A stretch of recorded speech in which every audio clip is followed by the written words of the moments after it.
நீ எனது ஒளி, நீ எனது வழி, நீ எனது வாழ்வு இயேசையா.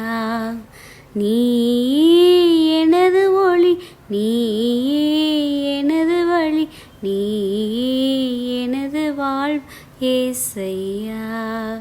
துன்ப துயர நிகழ்வுகள், இருளின் ஆட்சி காலங்கள், தடுமாறி விழ தகுமான சூழல்கள், துன்ப துயர நிகழ்வுகள், இருளின் ஆட்சி காலங்கள், தடுமாறி விழ தகுமான சூழல்கள், நீயே எங்கள் ஒளியாவாய், நீதியின் பாதையின் சுடராவாய், நீயே எங்கள் ஒளியாவாய், நீதியின் பாதையின் சுடராவாய்.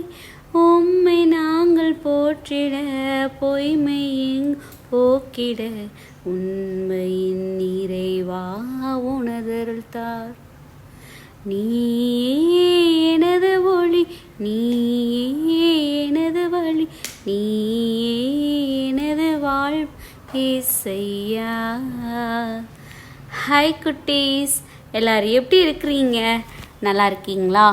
ஹாப்பியாக இருக்கீங்களா குட்டீஸ்? உங்களை ஏசப்பா ஹாப்பியாக தானே ஒரு நாளும் ஒரு நிமிஷமும் வழி நடத்திட்டு இருக்கிறாங்க.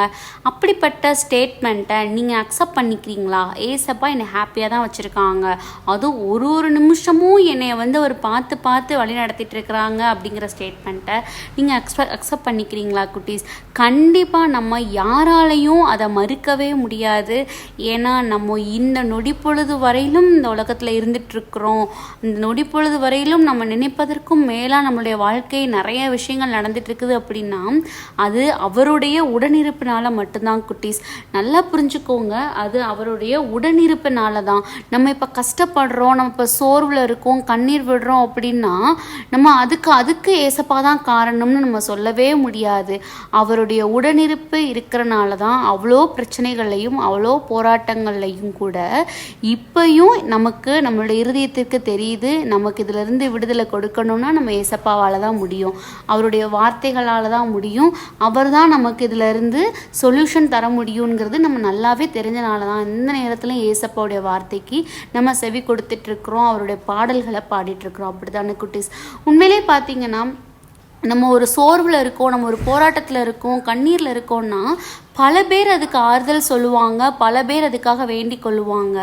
ஆனால் நிறையா பேருக்கு அதில் சந்தோஷம் இருக்கிறத நம்மளால் பார்க்க முடியும் குட்டீஸ். நம்ம வீட்டில் இருக்கிறவங்க வேணால் நம்ம பிள்ளைக்கு இவ்வளோ கஷ்டம் வந்துருச்சு, நம்ம பிள்ளை இப்படி ஃபீல் பண்ணுறாளே அப்படின்னு சொல்லி என்ன பண்ணுவாங்க, ஃபீல் பண்ணுவாங்க. ஆனால் இந்த வட்டத்தை தாண்டி இந்த உலகம் நம்மளை அதை ஒரு சந்தோஷ கண்ணோட்டத்தோடு பார்க்கும்போது நமக்கு அதில் எவ்வளோ வேதனை இருக்கும். அப்படி தானே குட்டீஸ்? ஆனால் ஏசப்பா என்ன சொல்கிறாங்க, நீ உன்னுடைய வேதனைகளை வெளியில் போய் எனக்கு இப்படி இருக்கு அப்படி இருக்குன்னு நீ சொல்றதுனால தானே உன்னை நீ நகைப்புக்குரிய மாதிரி நீ ஆயிட்டுருக்கிற. எப்போதான் நான் உன் கூட இருக்கிறேன், அதை என்கிட்ட ஷேர் பண்ணி நான் அதை உனக்கு சரிப்படுத்துவேங்கிற நம்பிக்கை உனக்கு வரும்னு இந்த நாளில் நம்மளை பார்த்து கேட்குறாங்க. அது கரெக்டு தானே? நம்ம சோர்வம் முகத்தை வச்சிருக்கிறதுனாலையும், நம்ம மற்றவங்களிடத்துல எனக்கு இந்த பிரச்சனைன்னு சொல்கிறதுனாலையும், இல்லை இப்போ புதுசாக ட்ரெண்டு படி நம்மளுடைய மொபைல் ஃபோனை யூஸ் பண்ணி நம்ம ஸ்டேட்டஸ் போடுறதுனாலையோ நம்மளுடைய வேதனைகளை என்ன பண்ணுறோம், நம்ம மற்றவங்க இடத்துல தெரியப்படுத்துகிறோம், யாராவது நமக்கு ஆறுதல் சொல்லணும்னு நினைக்கிறோம். ஆனால் அதில் கடைசி மிஞ்சுறது என்னதான் போயிடுது, நமக்கு அதில் நிறைய ஏளன பேச்சுகளும் சிரிப்புகளும் தானே குட்டீஸ் நமக்கு வருது. ஆனால் இந்த நாளில் ஏசப்பா என்ன சொல்கிறாங்க, 1 பேதுரு 5:7 உங்கள் கவலைகளை எல்லாம் அவரிடம் விட்டு விடுங்கள், ஏனென்றால் அவர் உங்கள் மேல் கவலை கொண்டுள்ளார். யார்? ஏசப்பா என் பிள்ளை இவ்வளோ கவலைப்படுதே அப்படின்னு சொல்லி நம்ம மேலே கவலைப்பட்டுட்டு இருக்காரு. நம்மளுடைய வேதனைகளுக்காக அவர் என்ன பண்ணிட்டு இருக்காரு, அவர் அதுக்காக வேதனைப்பட்டு இருக்காராங்க குட்டீஸ். ஆனால் அவருடைய உடனிருப்பு நம்மளோட இருக்கிறதுனால தான் நம்மளால் இதை கடந்து வர முடியுது. கடந்து இதில் நிறைய சொல்யூஷன்ஸை நமக்கு கிடைக்கிறதுக்கு அவருக்கு ஹெல்ப் பண்ணுறாரு.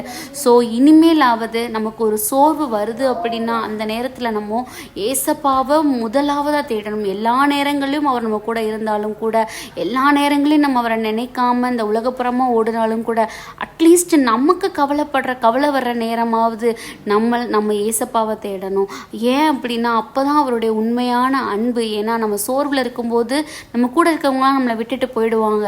ஆனால் நம்ம சோர்வில் இருக்கும்போது கூட நம்மளை விட்டுட்டு போக மாட்டேன், என் பிள்ளை நான் அவனை தேடுறாலோ இல்லையோ நான் அவளுக்கு பேக் போனாக இருப்பேன்னு நம்ம கூடவே இருக்கிறது யார்? நம்ம ஏசப்பா தான். அந்த வசனத்தின்படியாக நம்ம அவரை பற்றி பிடிச்சிக்குவோம், அவர் நம்மளை பாதுகாத்துக்குவார். இன்னைக்கு பார்த்த பாடலும் அதுதான். நம்ம லைஃப்பில் எல்லாமே அவர் தான். அவர் எல்லா இருளையும் ஒளியாக மாற்றக்கூடிய தேவன் நம்ம கூட இருக்கார். ஸோ அதுக்காக அவருடைய ஒளி நம்மளுடைய வாழ்க்கையை வெளிச்சமாக்கணும்னு கேட்டு ஒப்பு கொடுத்து ப்ரேயர் பண்ணுவோமா? அன்பான ஆண்டவர், இந்த நேரத்திற்காக நன்றியப்பா.